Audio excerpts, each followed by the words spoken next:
Well, we had a brainstorming session back in 2005, I think it was. We had just finished adopting our habitat protection program, and we were trying to come up with ideas for how we can take those concepts and actually invite and encourage people to give us some of the best ideas from around the country and around the world. And so we had all types of ideas that came out of that brainstorming session, but the one that seemed to interest most people and to actually excite our staff and with the possibility was a design competition. The whole point was not just to have the competition and give out awards. The whole point was to take these best practices and really basically challenge people to be creative and really push the envelope of what's possible with integrating habitats with the built environment and the natural environment.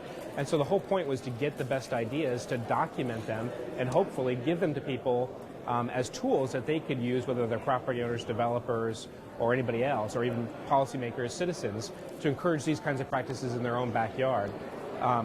What's great about it being in Portland is because Portland's already recognized as a leader in this field, but it's a real challenging thing to figure out ways to integrate it with habitat. It's one thing to focus on pieces, whether it's stormwater or energy.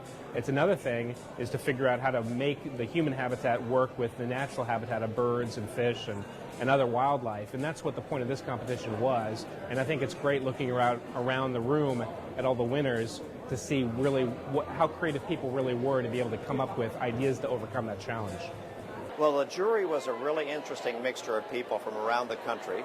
Landscape architect, planner, developer, journalist, and they all brought different perspectives together. They had to go through 107 different entries, and really there was a lot of interaction between them, so they kind of learned from one another and then ended up coming to consensus about what the winners were. Really the focus of this design competition is about restoring ecology and ecological health in the Portland area through the redevelopment of blocks, neighborhoods, and really the whole region, and looking at things from an ecological context, and also making the connection between that approach and human health and sustainability. And I think a number of the submissions in each of the three categories really hit on that as part of the objective. So it's not just about restoring ecology for ecology's sake, but how to integrate people back into that kind of setting in a wholesome way. I think one of the things that you've probably heard already, seems like the projects where there was a integrated interdisciplinary team. If you look at the award winners, you look at what disciplines they represent, I think this project was about integrating habitats, and it seemed like the integrated teams that had an architect, maybe a landscape architect, a planner, an ecologist, they're the ones who were able to say something about all of the different elements that go together to create our environment, in effect. There were folks from, I believe, 7 countries, almost 350 different people that worked on them, and just the number of ideas, the creativity, the different approaches to the same site. You know, it's amazing how different people can look at the same area and propose something completely different, but also pretty cool at the same time. Well, the focus was pretty much laid out already in the brief. It was about sustainability, about preserving the habitat, and about water preservation. And we were looking at these from various different disciplines. I was an architect, there were some other specialists, landscape, water, a developer, and so on in the jury, and each of us looked for the aspects we know best, and then we discussed it together, and we were trying to find the projects which united most of the aspects the best. Well, it's really funny you asked that. All of us we enjoyed complete anonymity in terms of what we knew about who had applied and who had entered. We ended up with 383 participants engaged on 107 teams. And the work has been really neat. You know, we tried a couple of these out in the studio environment, and with Metro's grace, we've really been able to take these ideas into the competition arena. Developers have an expression called drop the blade, and what they do is they drop the blade and they scrape a landscape clean, and then they build. this whole project is a very different approach. What it says is, if you have an existing oak forest or a wetland area, how do you build dwellings, commercial areas, communities in that environment without disturbing it and with protecting it as much as possible? Well, I think it's the topic, and it's Portland. We're perceived as an international leader in the development of sustainable design and development, and the notion of integrating habitat is the next level in sustainable or low-impact design. And we're leaders in this. What I'd like to add actually is Portland seems to be onto something bigger than most cities are, which is this kind of integration of nature and humanity and human activity, which can be incredibly destructive to nature, and trying to find a really good balance between the two.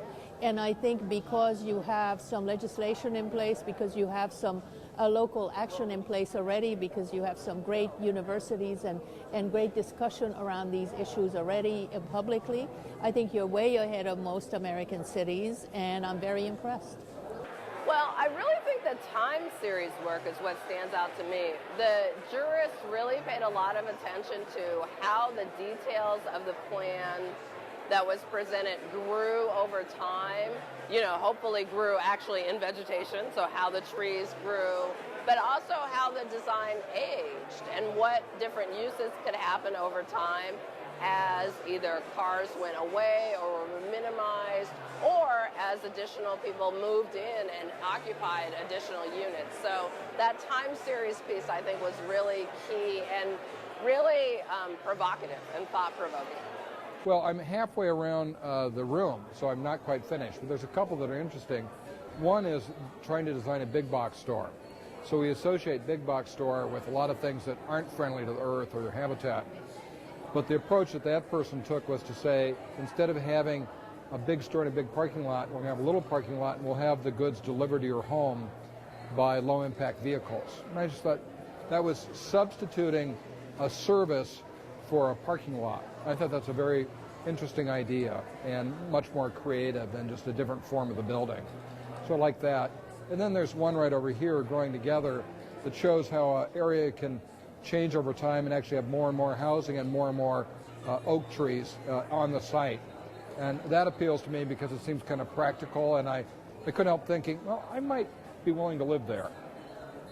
A 3-day event that really started on Sunday, and I think it's touched almost everyone in Metro. So many people have been involved, and so this is, I guess what I'm going to do is I'm going to quote David Bragdon. He just said to me, when 670 people show up in an event, it's not an event, it's a movement. Well, I think this is the start of something. It's actually, the end of the competition is this party, but it's really the start of something, and how do we convert these ideas into reality on the ground? That's the big challenge. Where does it go from here? Where are you hoping it goes? Well, we're going to share some of these designs around the region, show them to people, work with the development industry, and see that we can get people to embrace it. I want to give my deepest thanks to Stacy Triplett and Corey Harlan at Metro, and the people that she works for and that work for her. It's really been tremendous, their support for this work. It's a labor of love. There's so many things that all of us have done, in our daily jobs, and then there's hour 41 and hour 42 and hour 43 of the week that have made this kind of stuff possible. And Stacy and Corey and the counselors that support them have been just indispensable in terms of moving this initiative forward in a way that really I think is going to have an impact to the Portland metro area for some time to come. So I want to give my deepest thanks. Awesome, thanks. Yeah.